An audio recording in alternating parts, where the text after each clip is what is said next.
Hey there, welcome to the channel. Really do appreciate you checking out the video. So if you guys remember yesterday, we got some interesting news from Bethesda in one of the Discords. Now in the Discord, they mentioned an upcoming combat and perk balancing changes to the PTS coming up soon. But they just wanted to give us a little taste before they open the PTS. Well, today we got that taste, and we'll have to talk about how it really tastes in our mouth. But right now, let's go ahead and jump to the first thing. Let's go ahead and talk about the ammo. So let's start off at the top. Ammo changes. The light machine gun now uses 45 caliber ammo instead of 308 caliber ammo. That's kind of strange, but I think we'll see why in the long run. Gauss weapons and 2mm EC. We've made a few changes with the goal of easing the high ammo cost of using a Gauss Mini. The crafting yields and contextual ammo drop rates for 2mm EC ammo has been increased. The Gauss pistol now uses 2 ammo per shot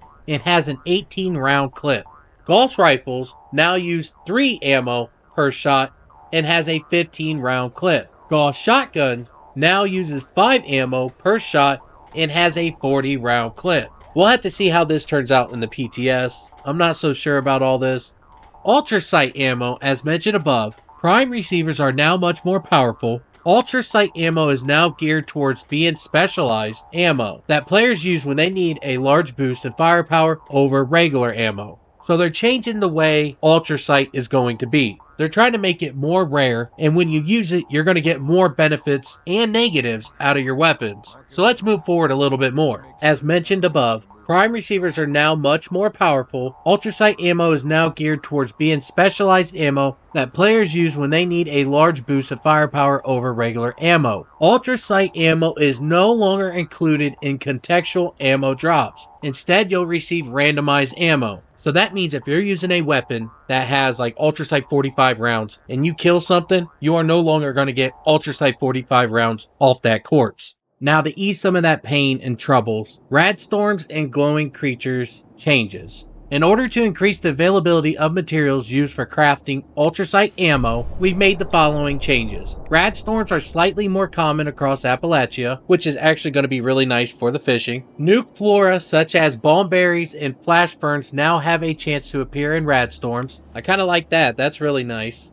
Glowing creatures now have a chance to appear in Rad Storms. Really love that, I love glowing ghouls. Glowing creatures will often scale slightly above player levels up to a level 100. Yes, I love more powerful enemies. Glowing creatures now scale more appropriately for lower level players, which is nice because it is kind of funny to see a low level player get chased by a ghoul, but to see him get one hit all the time, that's not so fun. Kind of could kill the game a little bit for him. We don't want that. But to me, it's interesting. I like more of a challenge, I guess. Glowing creatures can drop hardened mass and similar nuke-only materials during Rad Storms, including glowing creatures that would have spawned regardless of the Rad Storm. So that is kind of interesting to say. I really like the sound of that. I mean, that is going to help a lot more, but let's really see how it goes with the Rad Storms and how frequent they really are. Now, I don't know if you remember or if you were even around at the beginning of the game. Rad Storms were really rare. Like, it was so broke, they barely ever showed up. But when they did, they were amazing. I loved it. I remember the first time I was building a camp, a Rad Storm popped up. It was really awesome. It made the game really neat. And ever since, I've always just loved a Rad Storm.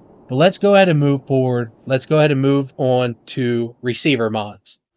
Now, this is where it's going to have a big effect, I believe. Prime receivers have been modified to be vastly more powerful, but overall more expensive to use. Not only will players need to more actively seek out Ultra Sight ammo, but weapons with prime receivers will be a bit harder to handle than before. The major changes to prime receivers are the following. 100% bonus damage instead of 25%. That's interesting right there. 20% longer range. Okay. Plus 25% AP cost, don't like that. Higher recoil and maximum cone of fire. 10% slower rate of fire. Man, I don't like the sound of the 10%. That can be pretty drastic on a weapon. Now, we'll have to check it out, of course, in the PTS. Not sure when that's going to open up. Some of this sounds really good, but some of this doesn't sound that well. We will have to see. I'm very nervous on this, but overall these changes are gonna be a little iffy. Now let's go ahead and move on down the road a little bit more. So let's look at the receiver mods. Mods which change the ammo type of a weapon have been modified to better reflect the increase or decrease in ammo strength. Stronger ammo will typically have higher AP costs, lower durability, and be harder to control in manual aim. Weaker ammo, which is like your non-ultra sight ammo, will typically have lower AP costs and be easier to control and maintain. Now the choice of which ammo to use on a weapon is more about whether you want a more comfortable, lower maintenance experience with a weaker ammo type, or instead push the weapon further with stronger ammo at the cost of increased difficulty of use and more expensive maintenance. Similar to the ammo type conversion mods, which use a stronger ammo type, hardened receivers now have an additional recoil and higher AP cost. Critical receivers now also increase a weapon's AP cost. So that means a lot of things are going to change, and it's not going to be good, especially when it comes to mods like the Conductor's mod. This is going to change the way a lot of things hit. And to go further on to that, let's look at the VATS. Reduce the impact of luck on the rate at which the VATS critical attack meter fills. Situations where the players would fill the meter in 2 hits will now be closer to 3 to 4 shots. So that means it's going to slow down a lot more when it comes down to defeating enemies like the EN06 Guardian. Now let's talk about another change with the EN06 Guardian and the change with the VATS. Additional VATS changes. Players can no longer target body parts on the opposite side of enemies, such as the Ultra Genetic Shield generator through the front of the EN06 Guardian. So if I understand that correctly, that means I can only VATS him from behind. Now I don't think it's going to be that big of a deal, especially when we have perk cards like Ricochet, but it's going to make you work a little bit more when you can't target at all his shield unless you're behind him. So if you're doing this solo, it's probably going to make it a little bit harder.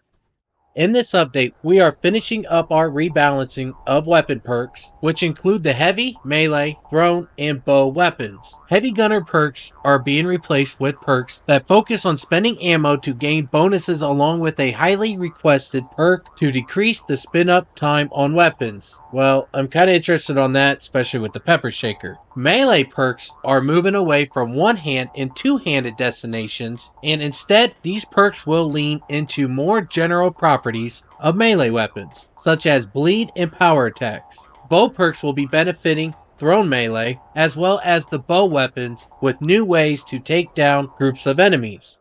Now let's go ahead and move on to the perk cards. Earlier they accidentally messed this up when they put the notes out. Archer, new name, hat trick. Rank 1, arrows and thrown melee weapons now bounce towards an additional target dealing 80% damage. Rank 2, arrows and thrown melee weapons bounce towards 2 additional targets dealing 80% damage. Rank 3, arrows and thrown melee weapons bounce towards 3 additional targets dealing 80% damage. Dev note, the damage is reduced 20% each bounce. Bounce range is based on the weapon's range. They accidentally put the damage is reduced by 80% each bounce instead of 20%. So that's where they messed up earlier.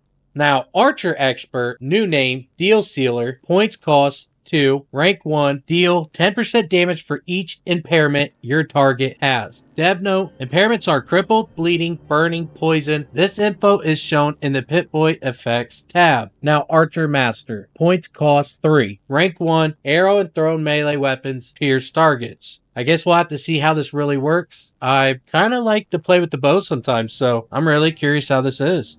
So moving on. Slugger, rank 1, 10% melee damage versus crippled. Rank 2, 20% melee damage versus crippled. Rank 3, 30% melee damage versus crippled. Slugger Expert, new name, Kneecapper, points cost 2, rank 1, blunt melee weapons deal 100% limb damage. That seems kind of different. I like that. Slugger Master, new name, Heavy Hitter, points cost 3, rank 1, blunt melee weapons deal 50% power attack damage. Gladiator, new name, Wound Salter, rank 1, 10% damage against bleeding enemies. Rank 2, 20% damage against bleeding enemies. Rank 3, 30% damage against bleeding enemies. So yeah, melee is definitely changing up. But let's move on more to other melee. Gladiator Expert. New name, Meat Mincer. Point cost 2. Rank 1. Bladed melee weapons gain 20% swing speed. Gladiator Master. New name, Bloodluster. Points cost 3. Rank 1. Your bleed effects have 35% more damage and 25 less duration. Iron Fist. Rank 1. Your fist weapons deal more damage based on your damage resistance. How much damage resistance? I really would like to know a cap on that or something. That would have been kind of nice. Now, Fire in the Hole. New name, Strong Arm. Rank 1. Thrown weapons fly 50% further. The throwing arc effect has been moved to the settings menu. So with that being said, does that mean that we can just have an arc on all our grenades from now on, and we can turn it on and off from the menu? That would be really interesting. I like that. And like you see here, the only thing that's changed is the card went down to a rank 1, and they removed that throwing arc, put it into the settings. Still flies 50% further. So, I don't know. Kind of interesting. I like that. That's going to make Westech a lot better. Think about more cards you could put on now that you don't have to have a 3. So I guess we'll have to see how this goes. Now let's move on to Homebody. Rank 1. Improved benefits of being well rested. Dev note. Well rested grants +2 agility. Kindred spirits grants +2 perception. Lover's embrace grants +2 charisma. Very interesting on that one. So we no longer regenerate health or recover from limb damage. Now we're getting well rested grants 2 to agility, Kindred Spirits will give you 2 perception, and Lover's Embrace grants us 2 charisma. Is this going to stay only when you're at your camp, or is this going to follow you out into the wasteland? Very curious. Going to test that out for sure. And here's another interesting one. EMT. Points cost 2. Now, rank 1 automatically revive a downed teammate once every 3 minutes and grant them increased healing for 1 minute. Dev note, both players need to be in the same area or interior and within a reasonable distance. So does that mean I put this perk card on and I'm doing test your metal and somebody goes down on my team and they're in the area and they automatically get stemmed? That would be really cool. I like the sound of that. And take a look at these two. Injector. Rank 1. Players you revive have 18 AP regen for 1 minute. Revenant. Rank 1. Players you revive have 25% damage for 2 minutes. So it seems like Revenant is getting nerfed. You are losing 25% damage with this perk card. So that's looking kind of bad. Now to Healing Hands. Rank 1. Players you revive are fully healed. So it looks like they got rid of the part where it cures all the rads, and it will no longer affect bloody builds. Rad Sponge. Rank 1. Absorbs 10% of rads taken and restore hunger and thirst. Rank 2. Absorbs 20% of rads taken and restores hunger and thirst. Rank 3. Absorb 30% of rads taken and restores hunger and thirst. So that's kind of interesting right there. Restoring the hunger and thirst. That could be pretty beneficial if you're overeaters and you're out in a nuke zone and you're doing some fighting. It can help you keep up on your stuff without you have to waste anything. Ninja. Rank 1. 50% sneak attack damage with melee and bows. Rank 2. 100% sneak attack damage with melee and bows. Dev note. Extended this perk to bows and thrown weapons. So that's a little interesting. Psychopath. Rank 1. Hits outside of VATS refill your critical meters at 5% contribution. Rank 2. Hits outside of VATS refills your critical meter at 10% contribution. Rank 3. Hits outside of VATS refills your critical meter at 15% contribution. So that's different. So aiming down the sights, now that's going to fill my VATS. But I'm losing the killing VATS has a 15% chance to refill your critical meter. So I think this is really just going to nerf Psychopath. I don't know. Grim Reaper Sprint. Points cost 2. Rank 1. Gain 10% action point regeneration per kill while on a kill streak. Max 10. Now I kind of like the sound of this. I mean, the old one used to have 35% chance to restore all action points, but now you're gaining 10% action point regeneration per kill while on a kill streak. This with Gung Fu could be really dangerous. I like this. I think I like this. I don't know. You let me know what you think. Now let's move on to Bloody Mess. Rank 1. Bleeding enemies you kill have a chance to explode based on your luck. Rank 2. Bleeding enemies you kill have a chance to explode for more damage based on your luck. Rank 3. Bleeding enemies you kill have a chance to explode for more damage based on your luck. Dev note: adding damage to the gore explosion that scales with each rank and player level. This explosion does not damage you. Increases chances to proc, with chances increasing with luck. Bloody Mess has a small chance to proc without the perk based on luck. So what it's saying is Bloody Mess didn't proc that often. Now that they've gone ahead and made it proc with luck, it's going to proc more often. And this explosion, so does that mean they're just going to boom, explode, body parts go flying? That's going to be interesting. But the real question, how much damage are we losing? Am I going to notice this? I guess I'm going to have to test it and find out. I'm really interested on this. This might be bad because I always use Bloody Mess. Now to the heavy weapons. Heavy Gunner, new name, Drum Corps. Rank 1, gain 1 stack of Bullet Storm, that's new, for every 50 ammo spent up to 10 stacks. Each stack increases damage by 3%. Resets when you reload or change weapons. Rank 2, 6% damage per stack of Bullet Storm. Rank 3, 9% damage per stack of Bullet Storm. Note, on Bullet Storm, the perk, Drum Corps, grants the ability to gain a stacking buff based on ammo spent. This buff increases the damage you deal, and other perks can add additional effects. You can have up to 10 stacks of Bullet Storm, and they last until you change weapons or reload. So Bullet Storm, that's different. So now we got a whole new different kind of perk. So this is kind of like the Onslaught, but now with heavy weapons. Heavy Gunner Expert, new name, Tightly Wound. Point cost 2. Rank 1, weapons spin up faster. Interesting. Wonder how that's going to work with the Pepper Shaker. Heavy Gunner Master, new name, Bringing the Big Guns. Point cost 3. Rank 1, your Bullet Storm stacks limit is doubled. I don't know, this might be looking kind of good. It sounds interesting. I don't know, we'll have to see.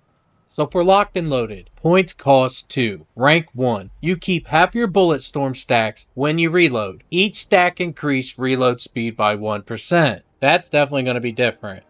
Bear Arms. Rank 1. Each stack of Bullet Storm increases your bash damage by 5%. Wonder how that's going to work with the minigun. Pain Train. Improved hit detection and limited hit rate. Counts as a fist weapon. Increased base damage and damage per rank. Uses 5 AP per hit. Bow Before Me. Rank 1. 20% armor penetration and 5% stagger with bows or thrown melee. Rank 2. 40% armor penetration and 10% stagger with bows or thrown melee. Yeah, so it seems like they are working on the bows a little bit, aren't they? Now let's talk about legendary perk cards. Power Armor Reboot. Rank 1. Automatically revive using a stim pack while in Power Armor. Cooldown 10 minutes. Rank 2. Automatically revive using a stim pack while in Power Armor. Cooldown 8 minutes. Rank 3. Automatically revive using a stim pack while in Power Armor. Cooldown 6 minutes. Rank 4. Automatically revive using a stim pack while in Power Armor. Cooldown 2 minutes. Dev note: the random chance was removed and a cooldown was added. I don't think I like that. It feels like that could be bad, but I don't know. You tell me what you think on that. Hack and Slash. Rank 1. Melee attacks deal 20% of their damage in a small area. Rank 2. Melee attack deals 30% of their damage in a small area. Rank 3. Melee attacks deal 40% of their damage in a small area. Rank 4. Melee attacks deal 60% of their damage in a small area. Yeah, I'm not totally sure on that one. Now let's move on to legendary mods. Life Savings. Chance to auto-revive increased from 50% to 100% and added a 5-minute cooldown that is reduced by 1 minute per additional piece. That is very, very interesting. Life Savings, 100%, 1 piece on your armor, and you go right up. I'm curious to try that one. Lucky, renamed to Lucky Hit. Rejuvenators, now adds health points and action point regeneration to the Hunger and Thirst abilities. Full plus the Rejuvenated perk, rank 2, provides 6 health points and AP regeneration.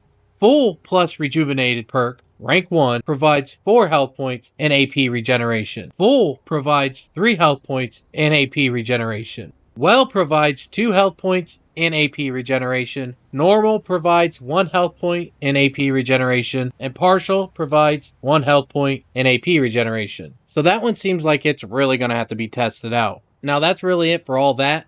Now another thing that's changing is sneak damage. It is now multiplicative instead of additive, meaning sneak attacks can hit much harder than before. So that's very interesting. That's going to make melee a lot better, and even some of your other weapons too. But I think that covers everything right now with the perk changes that I can tell you so far. I really hope this video helped you and it kind of gave you more of an explanation on what's about to come to Fallout 76 and the PTS soon. Now, if you're not a subscriber and you like the content like you've seen here today, then go ahead and hit that subscribe button so you don't miss videos like this. And if everybody can hit that like button, that would be amazing. It would really help to push the channel out there. Now, with all that being said, I really hope you guys have a good day. You guys take it easy. I'll see you later.